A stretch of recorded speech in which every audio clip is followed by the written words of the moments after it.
ओमफ्राय सोबायबो नै लगे लगे सिख्लाफ्रालाय सोरजों साख' दं ओरैबा बुलायफ्राङायलै एसे गोजान गोजान थाथ'दो ओंखायनो बैयाव जिरायना थानायसै आं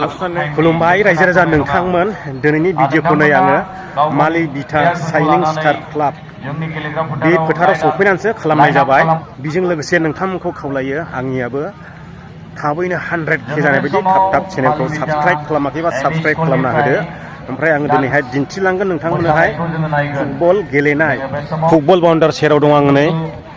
दा जोङो सिङाव हाबहैनोसै आरो सिङाव हाबनानै नोंथांमोननो देखायनोसै आरो खेलाया बबे बबेजों जागोन बेखौबो सिङाव हाबनानैसो नोंथांमोननो खिन्थानोसै जोङो हाबसिगोन जाहैबाय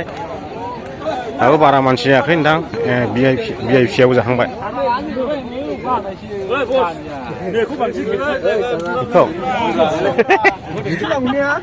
सासेबो थांनो मोनगोन नामा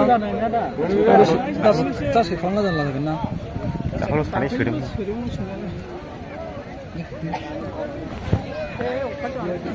अखायालाय फैखासिगोन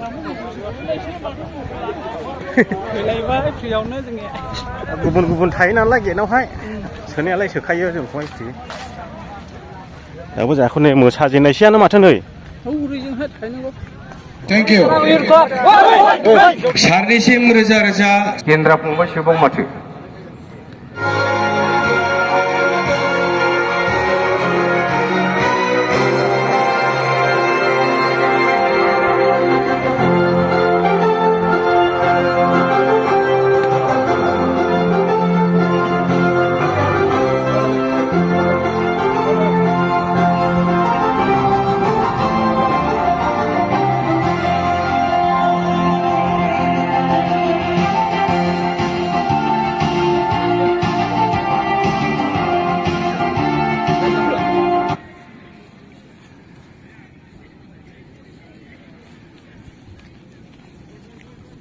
दायो खेलाया जागायजेनबाय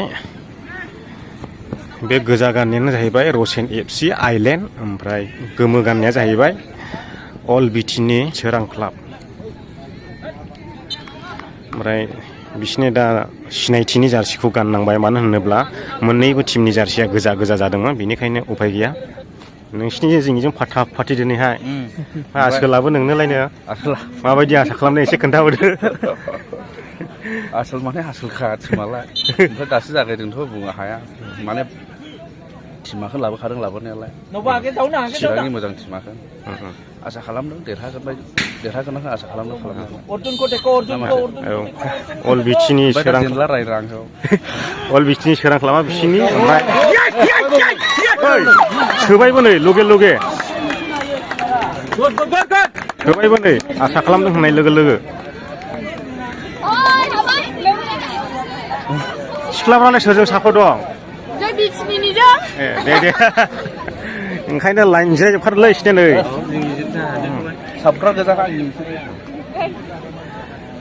आइलेण्डआथ' आंनि जाहैबाय अल बिटिनिया नोंसिनि फाथि नोंसिनिथ' हानाय नंला गरसे सोजेनबाय माथो बैयावसो जिरायनानै थाहैनायसै आं ओरैबा बुलायफ्राङायलै एसे गोजान गोजान थाथ'दो ओंखायनो बैयाव जिरायनानै थाहैनायसै आं हाबनानै एसे लाजिनाय मोनबाय आं रसेन FC आइलेण्ड बिथाङानो नै अनारआ एसे फंनैसो बुंहरदो आदै आइलेण्ड FC नि जानानै मेनेजार जानानै दिनैनि टिमखौ जोङो लाबोनाय जादों देखायगासिनो दङ प्लेयारफ्रा मोजाङैनो जोनानै देरहागोन होननानै आसा खालामनाय थादों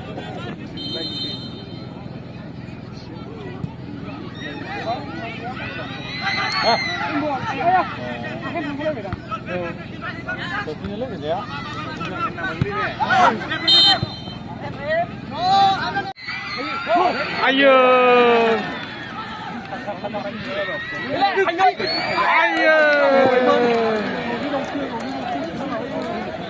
सुसाइड गल जानोसैमोन दाखालि अन्थाइबारि फाइनालनि बायदि जानोसैमोन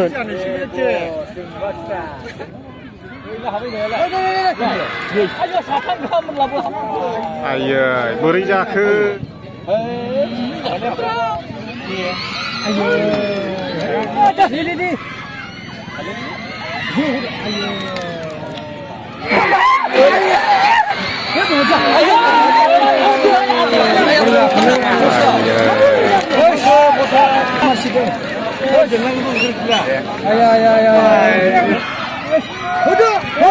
공사가 보면 아 고마워 그거 랑바 호드 아이야 니 뭐래 아이야 알아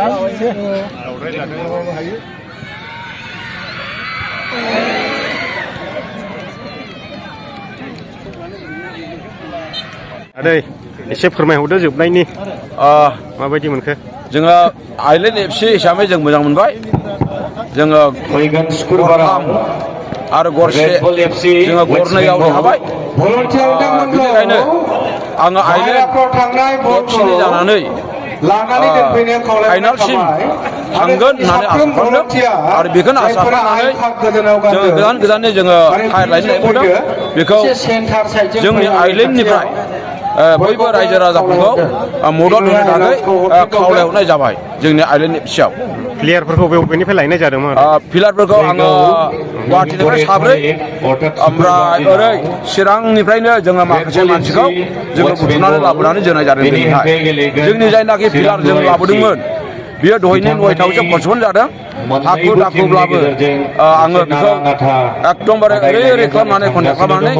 जेन थेनब्लाबो देरहानांगौ होननानै आइलेण्ड एफसिआ जे जोङो खेलानि जेनाखि मर्यादा जेनाखि